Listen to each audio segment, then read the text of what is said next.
We all know relationships today aren't easy, no matter what age you are. And hitting the dating scene again in your 40s or 50s can provide a unique set of challenges. Here's more from Charlotte Today's Davy Sutton.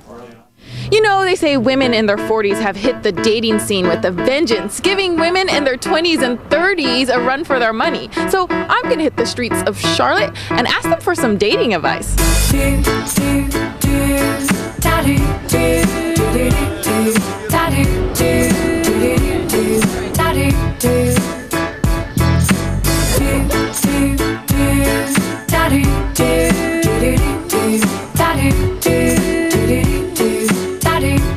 We've been out here trying to talk to single ladies over 40, and it's been tough getting them to talk. What do you think?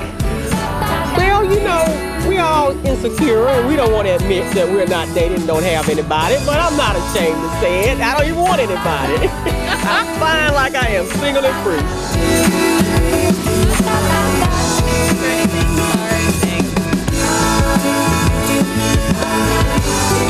Would be the top places that you found guys to go out on dates with lately? Honey, if I knew that, you'd see a ring on my finger. I don't know.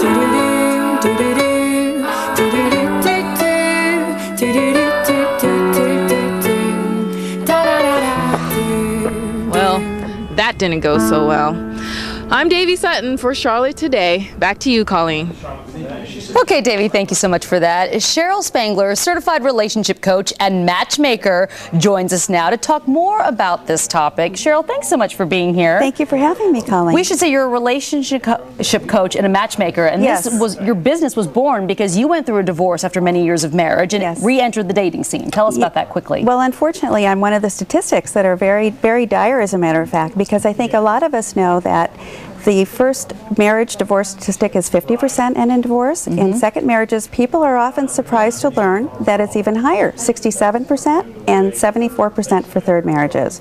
And I just had my second divorce, unfortunately, but it was a long 28-year marriage. So suddenly found myself in the single world.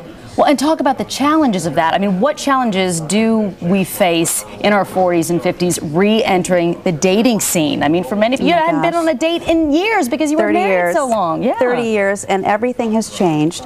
And I think the most important thing for me, and the thing that I want your viewers to come away with, is that we have to get clarity on who we are in our 40s and our 50s and beyond. We're different people than we were in our 20s and our 30s when we got married maybe the first time. So how do you get clarity?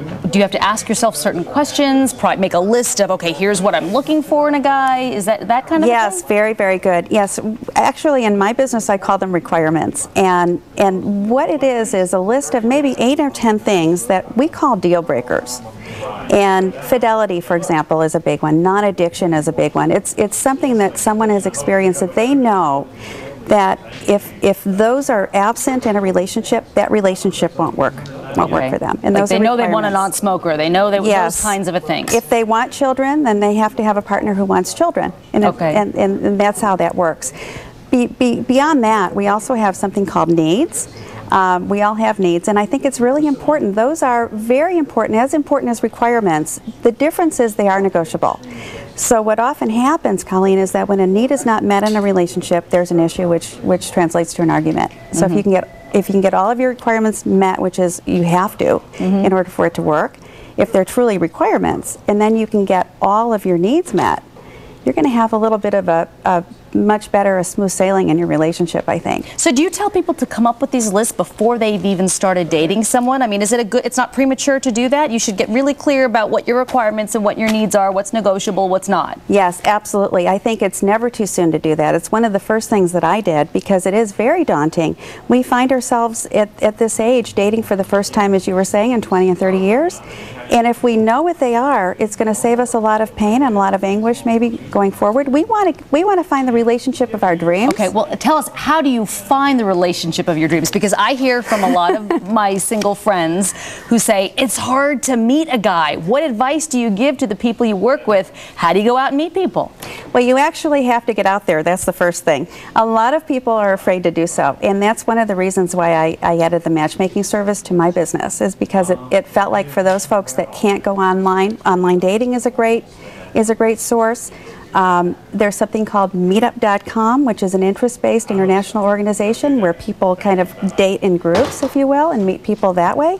So it takes the pressure off a one-on-one date. Like Absolutely. Groups of people get together and you get to talk and kind of see who you like, that kind of thing. Absolutely. Okay. Absolutely. And don't you think people just have to get up and get out of the house, even Yes.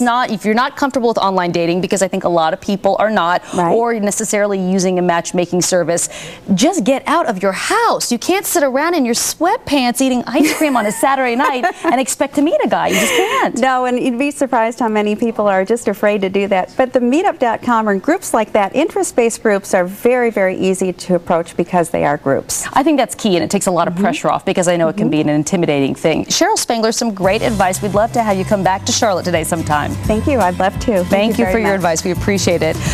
Well, straight ahead, more of Charlotte today when we come back. Don't go away.